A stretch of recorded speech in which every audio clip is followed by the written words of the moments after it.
selon son idéologie, selon sa vision du monde, il peut interpréter cette situation comme il veut. En tout cas, les injustices, les mensonges, les hypocrisies, les grands mensonges, les manipulations ne peuvent pas durer longtemps. Depuis le début de la polémique entourant, la polémique, la campagne de dénigrement mondial, une campagne de déstabilisation, une campagne de lynchage dont est victime jusqu'à aujourd'hui encore la boxeuse algérienne Iman Khalif, depuis le début, ça fait pratiquement plus d'une semaine, 10 jours maintenant, 10 jours, depuis le début pratiquement des Jeux Olympiques. Depuis le début des épreuves de boxe féminine pour les Jeux Olympiques, maintenant 10 jours, la boxeuse algérienne, elle est devenue la cible numéro 1 de plusieurs lobbies mondiaux, notamment, elle est devenue même le terrain un champ de bataille entre le Comité olympique international, et la Fédération internationale de boxe amateur. Ce qu'on appelle, ce que les amateurs qui communément communément appelé la boxe anglaise. Le Barah, au niveau du Haut Conseil de sécurité de l'ONU, l'affaire incroyable, ça démontre que l'affaire Iman Khalif est une affaire politique.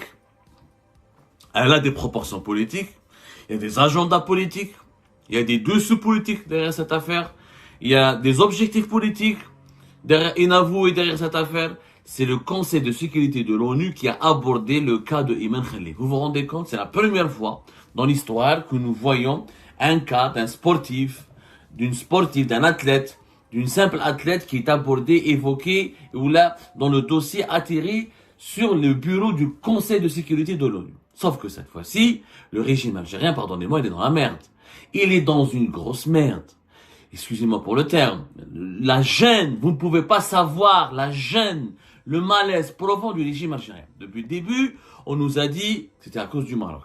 C'est le Maroc qui a orchestré la campagne contre Iman Khalif. C'est le Makhzen qui a voulu déstabiliser la boxeuse algérienne pour priver l'Algérie d'une médaille olympique. C'est les lobbies marocains qui sont derrière son malheur, derrière son exclusion. Et c'est le lobby marocain qui veut absolument abattre l'athlète algérienne pour rabaisser l'Algérie, l'humilier et pour l'empêcher que le drapeau algérien ne soit levé au firmament, au ciel, dans le ciel parisien, le ciel des Jeux Olympiques à Paris. On a accusé le Maroc d'être à l'origine de tout dans cette affaire. Et ben, on a eu la preuve du contraire, que le Maroc n'a non seulement rien à voir avec cette affaire, et que, comme l'a dit Algérie Part, depuis le début, nous le disons, c'est la Russie de Vladimir Poutine qui utilise l'affaire de Iman Khalif pour torpiller la crédibilité du Comité olympique international. C'est la Russie de Vladimir Poutine avec laquelle Abdelmajid Tebboune, le régime Tebboune a signé un document de partenariat stratégique approfondi en juin 2023. C'est la Russie dirigée par Vladimir Poutine que M. Abdelmajid Tebboune considère comme l'ami de l'humanité et l'ami du monde entier et l'ami particulier de l'Algérie qui est à l'origine des dénigrements, du mépris, des remises en cause et de toutes les déstabilisations qui visent Iman Khalif. La preuve, en pleine session du Conseil de sécurité, je parle du Conseil de sécurité de l'ONU, de l'Organisation des Nations Unies, dont le Conseil de sécurité qui siège à New York. C'est la Russie, c'est le délégué russe, c'est l'ambassadeur russe en personne qui a attaqué Iman Khalif et qui l'a accusé d'être un transgenre et d'être un homme déguisé en une femme, ou d'un homme qui est devenu une femme, ou d'un homme qui a été opéré pour devenir une femme, et qui a considéré l'affaire Iman Khalif comme étant un cas d'immoralité absolue qui menace la civilisation humaine, qui menace l'humanité en déséquilibrant les rapports naturels entre l'homme et la femme. C'est pas l'ambassadeur du Maroc. Ce n'est pas le représentant du Maroc, c'est le représentant de la Grande Russie.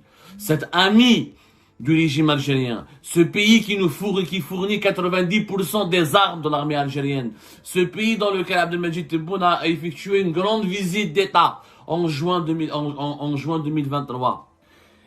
Et là, les journaux algériens, ils en ont parlé, mais les journaux algériens étaient hypocrites. Je vous l'hypocrisie, il y a une gêne, il y a un malaise exceptionnel en Algérie. طاحوا les masques. فاقوا بكم يا الخونة يا الكذابين فاقوا بكم. Vous avez menti au peuple algérien. Vous lui faites croire depuis le début que cette campagne de dénigrement, que les ennemis de Ayman Khalif que celles et ceux, ou là les lobbies qui veulent empêcher, qui complotent contre Ayman Khalif et qui veulent empêcher sa réussite sont des Marocains. Nous l'avons dit, alhamdoulilah, l'histoire jugera. Algérie Pulse, on était honnête. Le 4 août dernier, on vous a fait toute une émission d'une demi-heure. On a expliqué par A plus B, avec tous les faits vérifiables, factuels, les dates datées, contextualisées, les véritables origines du complot qui vise l'Algérien Ayman Khalif. Et nous l'avons identifié et nous avons remonté ses origines à la Russie de Vladimir Poutine. Hier, la presse algérienne a réagi. Ils ont uniquement donné la réponse du représentant de l'Algérie au Conseil de sécurité de l'ONU, mais ils ne se sont pas attardés, pas aux allégations, parce que la presse algérienne parle d'allégations, aux accusations officiellement portées par les autorités russes à travers leurs représentants au Conseil de sécurité de l'ONU, dont la Russie est un membre permanent. C'est l'un des piliers, c'est l'une des plus grandes puissances de ce monde, et c'est un pilier qui a le droit de vote pour le Conseil de sécurité de l'ONU. C'est la Russie qui met en doute et qui met en cause Ayman Khalif et qui la considère comme un exemple, une démonstration d'immoralité et de l'immoralité de l'emprise occidentale sur le rapport entre hommes et femmes. Le document, il est sur le site internet de l'ONU. La presse algérienne. Ne lisez pas les menteurs, ne lisez pas les lâches, ne lisez pas les manipulateurs. Ne lisez pas celles et ceux qui n'ont pas l'honneur de dire la vérité parce que cette vérité n'arrange pas leurs décideurs. Allez-y à la source directement.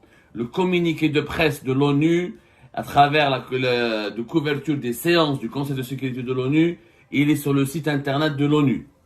presse.onu.org, c'est le communiqué 9700E qui parle de la séance 9700E. Daté du 7 août 2024, avec le numéro de document, vous voulez le chercher, c'est très facile de le trouver, le document, CS-15786. Préoccupation, le document est intitulé, il a l'intitulé suivant. Préoccupation au Conseil de sécurité sur l'incidence négative du retrait des missions de l'ONU pour le droit des femmes et l'égalité de genre. Ça a été une session organisée par le Conseil de sécurité de l'ONU hier le 7 août et dédiée spécialement à la question des droits des femmes et l'égalité du genre. En raison, voilà ce que dit le document officiel de l'ONU, en raison de la crise de liquidité qui affecte l'Organisation des Nations Unies, la section des communiqués de presse est contrainte de modifier le format de la couverture des réunions. Il y a un problème de financement au niveau de l'ONU et la section qui est spécialisée, dédiée à la défense, à la promotion des droits des femmes et l'égalité du genre, elle est confrontée à des difficultés financières qui ne peuvent pas lui permettre d'exercer son agenda, d'accomplir son agenda convenablement ou d'exercer toutes ses activités. Plusieurs intervenants, dont la directrice exécutive, voilà ce que dit le document. Comme une partie du document, on va attaquer ce qui a été dit par le représentant de la Russie. Plusieurs intervenants, dont la directrice exécutive ONU Femmes, ont fait part ce matin devant le Conseil de sécurité de leur inquiétude quant aux conséquences négatives du retrait de missions de l'ONU pour l'égalité de genre et la protection des droits des femmes. Plusieurs pistes ont été explorées afin d'y remédier, notamment l'allocation de ressources suffisantes à la mise en œuvre du programme pour les femmes et la paix et la sécurité lors des phases de transition. ONU Femmes est préoccupée par les effets potentiels des récentes décisions de fermer les portes de mission ou de les réduire, a déclaré la directrice exécutive de cette agence dès l'ouverture de ce débat sur la pérennisation du respect des engagements relatifs aux femmes et à la paix et à la sécurité dans le contexte de l'accréditation du retrait des opérations de paix.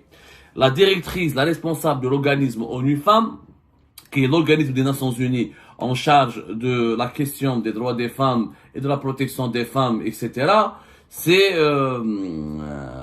une entité de l'ONU qui lutte pour l'égalité des sexes et pour l'autonomisation des femmes, la protection des droits des femmes. Ça a été créé depuis juillet 2010.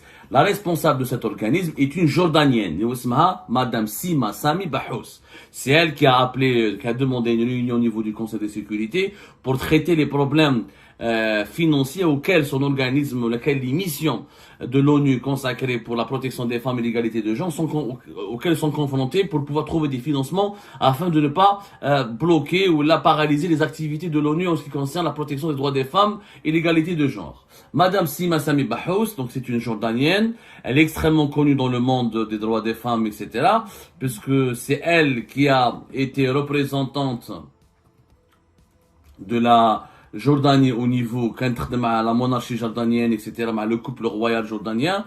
Elle a travaillé pour l'UNICEF, elle a travaillé pour l'Organisation mondiale de la santé, elle a 68 ans aujourd'hui, elle était la représentante permanente de la Jordanie auprès des Nations Unies depuis 2016 à 2021. C'est une grande diplomate jordanienne très connue dans le monde arabe et au niveau des Nations Unies. Elle a fait carrière notamment au niveau des Nations Unies. C'est lors de cette réunion, donc chaque pays a parlé, elle a eu la parole. La Chine a parlé, les pays membres permanents et non permanents ils ont parlé, la Sierra Leone a parlé, il y avait la vice-ministre des Affaires étrangères de la Sierra Leone, c'est elle visiblement qui a présidé la séance hier, la Sierra Leone pays africain. En Badika, la Chine en a parlé,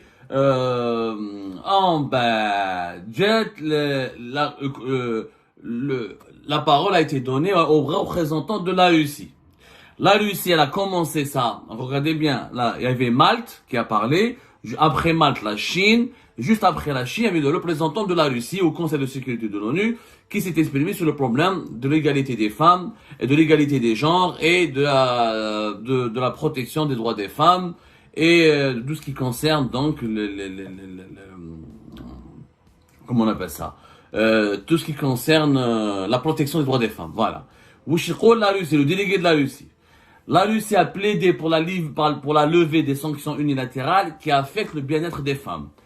La Russie a par ailleurs profité de ce débat pour dénoncer le fait que lors des Jeux Olympiques de Paris, des femmes boxeuses ont fait l'objet de violences publiques de la part d'athlètes qui ont échoué au test hormonal de l'Association internationale de boxe et qui sont des hommes. C'est la Russie qui l'affirme. Ce n'est pas le Maroc. Ce n'est pas Israël, ce n'est pas les États-Unis d'Amérique, ce n'est pas l'Égypte, ce n'est pas les Émirats Arabes Unis. C'est la Russie, partenaire du régime de Tebboune, qui affirme au Conseil de sécurité de l'ONU que des boxeuses femmes, les Jeux Olympiques de Paris, ont fait l'objet de violences publiques de la part d'athlètes qui ont échoué au test hormonal de l'Association internationale de boxe et qui sont des hommes. Mais pour eux, pour la Russie, Iman Khalif est un homme. Regardez ce qu'elle a dit la Russie. Les droits des femmes pâtissent du point de vue de la Russie à cause de l'emprise, de l'influence du groupe LGBT que l'Occident cherche à imposer au monde entier. La Russie regrette, pour elle, Ayman Khalif est une démonstration de l'influence malsaine que les lobbies occidentaux favorables aux LGBT, LGBT ce sont les personnes transsexuelles, sont des hommes qui deviennent des femmes qui deviennent des hommes à travers des opérations, des injections, des opérations chirurgicales, ils se font des seins, ils changent leurs appareils génitaux, etc. Donc pour la Russie, l'affaire Ayman Khalif est un cas d'influence du lobby ou des groupes LGBT de l'Occident sur le monde entier. C'est la Russie qui le dit. Pour la Russie, Ayman Khalif est un homme. Ce n'est plus le président de la Fédération internationale ou de l'Association internationale de boxe amateur, Omar Kremlev, qui le dit. C'est une association internationale de boxe amateur. Même si elle est financée par la Russie, même s'il s'agit d'un proche de Poutine, même s'il s'agit d'une organisation mondiale entièrement téléguidée par le Kremlin, on aurait pu dire, mais bon, ça n'engage pas l'État russe. Mais là, c'est l'État russe qui s'exprime. C'est l'ambassadeur de Russie au sein du Conseil de sécurité qui attaque directement l'Algérie et qui attaque directement Ayman Khalif. Donc, ça veut dire que la Russie n'est plus l'ami de l'Algérie, la Russie de Poutine. Voilà, où il y a Abdelmajid Tebboune en juin 2023, où il a fait les yeux doux de Poutine. En juin 2023, Tebboune il n'a pas dansé. Il dit la danse du ventre pour plaire à Poutine. L'ami de l'humanité, rappelez-vous, le forum économique de Saint-Pétersbourg, juin 2023. On a signé à Moscou, Tebboune avec Poutine, il a signé. Voilà, on va parler des relations russo-algériennes. Même la Russie n'est plus l'ami de l'Algérie. Aujourd'hui, même la Russie n'est plus l'ami de l'Algérie. Je ne sais pas qui sont nos amis. Aujourd'hui, je me pose la question, est-ce que les Algériens et les Algériens sont conscients qu'on n'a plus d'amis? Même la Russie, qui a été notre ami traditionnel bien avant l'indépendance, aujourd'hui tourne le dos à l'Algérie, et la Russie est hostile à l'Algérie, à ses intérêts. La preuve, la polémique autour de Ayman Khalif, vu la Russie attaque directement la boxeuse algérienne. Pour elle, c'est même pas une femme. Pour la Russie, c'est un homme qui est téléguidé, qui est utilisé par les lobbies, par les groupes, par les lobbies LGBT que l'Occident utilise pour imposer son influence culturelle sur le monde, ce qui menacerait pour la Russie les équilibres naturels entre hommes et femmes, et ce qui menace donc la civilisation, l'humanité dans sa continuité civilisationnelle. C'est extrêmement grave comme accusation. Extrêmement grave. Bien sûr, en bas des cas, le représentant algérien, il a pris la parole, il a répondu, il a dit que Ayman Khalif n'est pas un homme, c'est une femme, elle est née femme, elle a grandi comme une femme, il a répondu, heureusement qu'il a répondu, mais il n'a pas attaqué la Russie frontalement. Ce n'est pas la même diatribe, si c'était un Marocain. Vous auriez vu des attaques beaucoup plus frontales. Où sera le représentant de l'Algérie? La boxeuse courageuse Ayman Khalif est née fille, elle a vécu son enfance comme fillette, elle a pratiqué le sport en femme à part entière. Je réaffirme ici qu'il n'y a pas le moindre doute là-dessus, sauf pour qui porte un agenda politique dont on ignore les visées. Ah, je connais un agenda politique. C'est la Russie. Smiha. Smoha kunkum rjal. Ce n'est plus le Maroc, ni Israël, ni la France, ni les Émirats. C'est la Russie. Ce sont vos amis avec lesquels vous avez signé un partenariat stratégique approfondi. C'est votre ami, l'ami de l'humanité Poutine, dont l'un de ses serviteurs, dont l'un de ses lobbyistes dirige l'association internationale de boxe amateur, qui a exclu, éliminé et empêché Ayman Khalif de faire du sport, de la boxe féminine, parce qu'elle est exclue définitivement, jusqu'à preuve du contraire, des compétitions organisées par l'Association internationale de boxe féminine, à laquelle continue d'adhérer la majorité écrasante des fédérations de boxe mondiale, des boxes nationales plutôt, ils sont tous fidèles, mais à part qu'une vingtaine de fédérations essentiellement occidentales de boxe qui ont quitté l'Association internationale de boxe amateur. Tous les autres pays de la planète sont restés fidèles à cette fédération, monopolisé, gouverné, manipulé et dirigé d'une main de fer par la Russie, par un proche du Kremlin, par un proche de Vladimir Poutine. Je ne fais un mot. Là, on a la démonstration que ce n'est plus le Maroc. L'ambassadeur russe en personne. Quel homme, c'est un homme.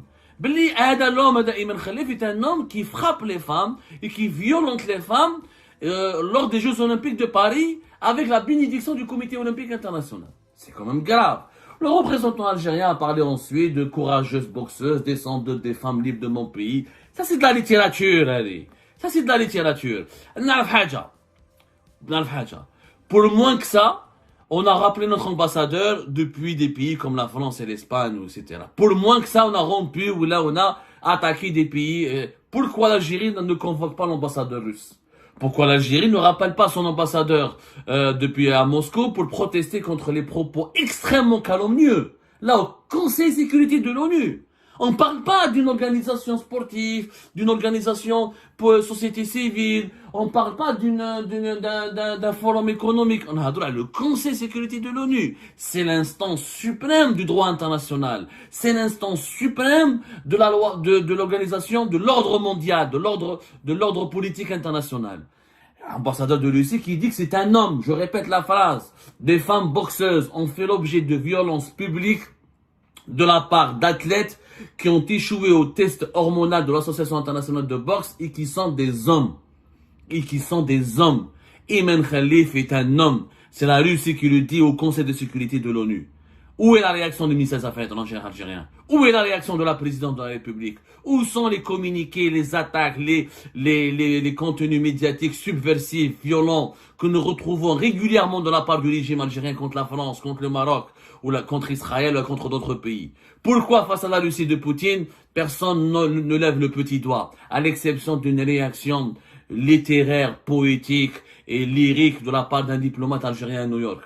Où est la réaction musclée du régime algérien? Où est avec l'esprit patriote du régime algérien qui se dit vraiment il veut protéger l'honneur de l'Algérie face à n'importe qui. Eh ben, il a réussi. Votre boxeuse est un homme, elle frappe les femmes, elle violente les femmes et qu'elle est le symbole de l'influence des lobbies du lobby LGBT que l'Occident veut imposer au monde entier. L'Algérie voulait être maintenant un pion, selon la Russie, l'Algérie voulait être un pion des lobbies LGBT.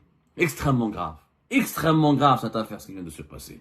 Nous attendons les règles. Aujourd'hui, ils n'ont pas réagir. Parce que le régime algérien ne montre ses muscles qu'avec des pays où il a des atouts éléments. Ou le Maroc, parce que le Maroc c'est un voisin, mais l'arme nucléaire, mais c'est pas une puissance mondiale. Les Marocains, c'est des Berbères, des Arabes comme nous, ou la France, parce que là, comme on a une relation particulière avec la France, comme on est en couple avec la France, on fait des crises de couple, voilà. Comme on a beaucoup d'Algériens qui vivent en France, comme on a des accords de coopération en matière de lutte contre l'immigration clandestine, en termes de l'insécurité, on fait un peu de chantage à la France. Mais la Russie, tu peux pas lui faire du chantage. Parce que t'as la Russie, on fera un point sur les relations algéro-russes. Aujourd'hui, celui qui ne feint de ne pas comprendre est complice.